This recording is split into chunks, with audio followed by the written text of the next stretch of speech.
یاد رہتا 2013 کے الیکشن کے اوپر جہانگیر ترین صاحب والا وہ بیان تو دکھا دیں، پھر آگے گفتگو چلاتے ہیں. دکھائیے گا. 2013 کی الیکشن ہوئی، ہم بری طرح ہار گئے.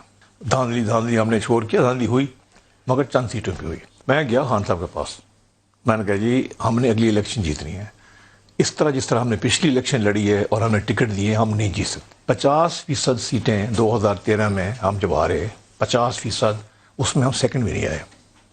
ہم ٹیبل پہ نہیں تھے، تھرڈ فورتھ ففتھ تھے. 66% ایسے تھے جہاں ہمیں 20% بھی نہیں ملا.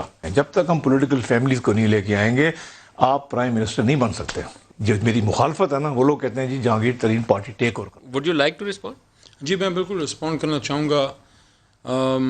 ان کو یہ بات تب کرنی چاہیے تھی جب وہ خان صاحب کے قریب تھے. جب آپ دور ہو جائیں، جب ون یو آر ان دا لاس، پھر یہ بات میٹر نہیں کرتی.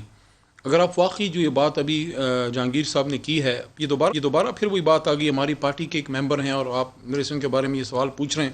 میرا طریقہ نہیں ہے میڈیا میں اپنے پارٹی کے ممبرس کے بارے میں بات نہیں کرتا، لیکن صرف اتنا ضرور کہوں گا کہ اگر آپ واقعی دل سے یہ سمجھتے ہیں کہ دھاندلی نہیں ہوئی تھی تو پھر مورل کریج ہونی چاہیے تھی کہ آپ عمران خان صاحب کو کہتے کہ بھئی میں سمجھتا ہوں یہ دھاندلی نہیں ہوئی.